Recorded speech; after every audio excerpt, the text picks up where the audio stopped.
सोच कर देखिए, इतिहास का बस एक दिन, एक ऐसा दिन जो एक बहुत बड़े महायुद्ध की पूरी कहानी लिखने वाला था।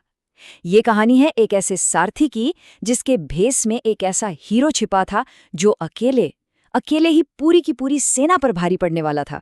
और ये सब कुछ हुआ सिर्फ एक दिन के अंदर। एक पिता का गर्व। राजा विराट अपने बेटे राजकुमार उत्तर के बारे में बड़े फख्र से ये बात कह रहे हैं। उन्हें लगता है कि उनका बेटा एक महान योद्धा है। लेकिन असल में क्या होता है जब ऐसी बातों की असली परीक्षा युद्ध के मैदान पर होती है ना? बहुत जल्द ही इस दावे का सामना एक ऐसी हकीकत से होने वाला था जिसके बारे में किसी ने सोचा तक नहीं था। तो सीन कुछ ऐसा है कि पांचों पांडव भाई और द्रौपदी वो अपने 13 साल के वनवास का आखिरी साल काट रहे थे, और वो भी भेस बदलकर। अब देखिए, शर्त ये थी कि अगर इस एक साल में उन्हें किसी ने भी पहचान लिया तो उन्हें फिर से 12 साल का वनवास काटना पड़ेगा।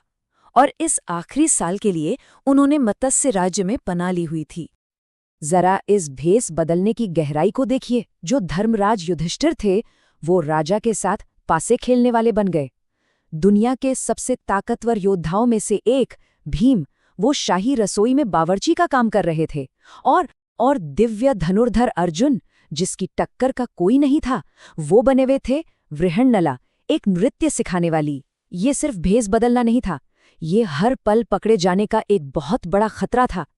बस एक गलती और सब कुछ खत्म। और कहानी में असली मोड़ ठीक यहीं आता है। हुआ ये कि राजा विराट अपनी पूरी सेना के साथ राज्य से कहीं दूर गए हुए थे। मतलब राज्य एक तरह से पूरी तरह खाली और असुरक्षित था। अब कुरु सेना के लिए इससे अच्छा मौका और क्या हो सकता था? पांडवों को ढूंढ निकालने का या फिर पूरे राज्य को तबाह करने का? तो बस उन्होंने हमला कर दिया।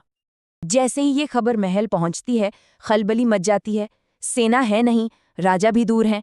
अब सवाल ये था कि राज्य को बचाएगा कौन? एक हीरो की, एक चैंपियन की सख्त जरूरत थी। और इसी घबराहट के माहौल में सामने आता है राजकुमार उत्तर। वो दरबार में डींगे हाँकने लगता है। कहता है कि अरे, वो अकेले ही पूरी कुरु सेना को धूल चटा देगा। बस एक ही शर्त है उसकी, उसे एक अच्छा, एक काबिल सारथी मिल जाए।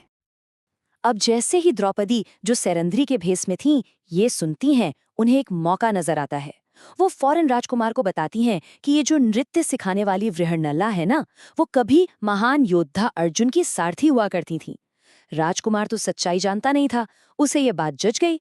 उसने तुरंत हुक्म दिया, वृहन्नला, तुम मेरे घोड़ों की लगाम संभालो। और बस दरबार की महिलाओं ने भी मजाक मजाक में उकसा दिया। तो फिर क्या था? एक घमंडी राजकुमार और एक नृत्य सिखाने वाली, दोनों एक रथ पर सवार होकर निकल पड़े। किस लिए? एक विशाल सेना का सामना करने के लिए। जरा सोच कर देखिए कि ये नजारा कितना अजीब रहा होगा। अब जरा मैदान पर दोनों तरफ की ताकत का अंदाजा लगाइए।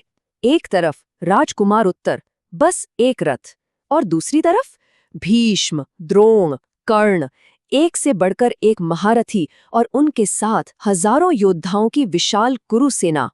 मतलब मुकाबला तो शुरू होने से पहले ही खत्म लग रहा था।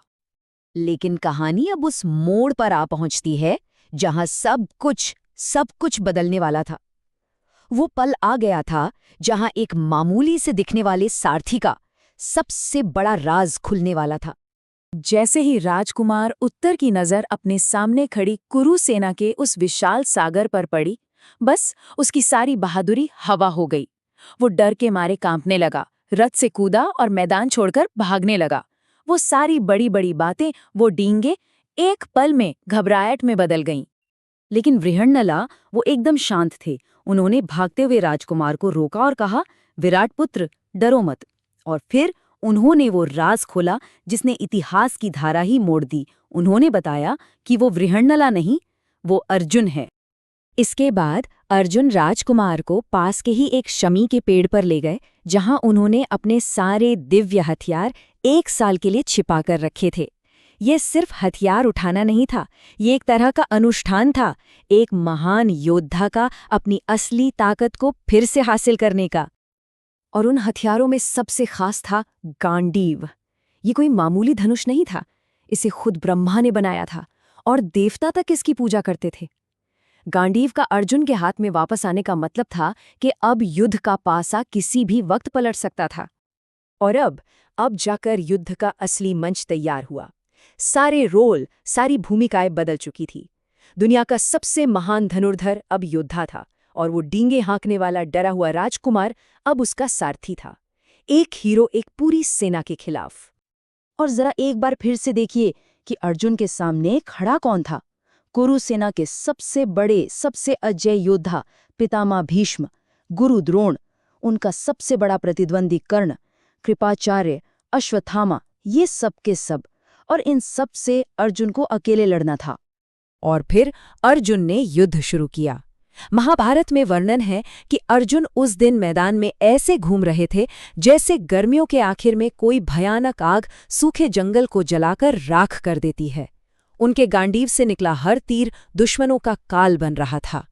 कहा जाता है कि उन्होंने अपने बाणों से आसमान को इस तरह ढक दिया जैसे सूरज अपनी किरणों से पूरी धरती को ढक देता है।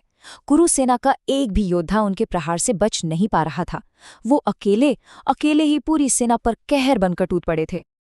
तो नतीजा क्या हुआ? नतीजा ये हुआ कि पूरी की पूरी कुरु सेना अपने बड़े बड़े महारथियों के साथ मैदान छोड़कर भाग खड़ी हुई। वो हार चुके थे, बुरी तरह अपमानित हो चुके थे, और एक बात साफ हो गई थी, एक अकेला पांडव उनकी पूरी सेना पर भारी था। लेकिन ये जीत सिर्फ गायों को बचाने तक सीमित नहीं थी। इस एक दिन की घटना ने असल में पांडवों के वनवास का अंत कर दिया था, और यहीं से आने वाले महायुद्ध की नींव भी रखी जा चुकी थी। और देखिए, युद्ध जीतने के बाद भी अर्जुन अपनी पहचान को कुछ और देर के लिए छिपाकर रखते हैं। वो राजकुमार उत्तर से कहते हैं कि वो जाकर अपनी जीत का ऐलान करे। ये सिर्फ विनम्रता नहीं थी, ये एक बहुत सोची समझी स्ट्रैटेजी थी। पांडवों के अज्ञातवास का समय अब पूरा हो चुका था, और अब वो अपनी शर्तों पर दुनिया के सामने आने के लिए तैयार थे। तो पूरी टाइमलाइन कुछ इस तरह से बनती है। पहले 12 साल का वनवास, फिर 1 साल का अज्ञातवास जो इस लड़ाई के साथ खत्म हुआ, और इसके बाद जब पांडवों ने अपनी असली पहचान दुनिया को बताई, तो शांति की सारी कोशिशें फेल हो गईं, और बस कुरुक्षेत्र के महायुद्ध का स्टेज तैयार हो गया। और शायद यही इस कहानी का सबसे बड़ा पॉइंट है। जब ये साफ हो गया कि एक अकेला पांडव पूरी कुरु सेना को हरा सकता है, तो फिर शांति की गुंजाइश कहाँ बची? ये लड़ाई सिर्फ गायों के लिए नहीं थी, ये एक ऐलान था कि अब पीछे हटने का कोई रास्ता नहीं है, युद्ध होके रहेगा। और ये कहानी हमें उस एक बड़े सवाल पर लाकर छोड़ देती है जो पूरे महाभारत के दिल में है, कि जब एक सही मकसद एक ऐसे दुश्मन से टकराता है जो किसी भी कीमत पर झुकने को तैयार नहीं है, तो क्या सिर्फ टकराव ही आखिरी रास्ता बचता है?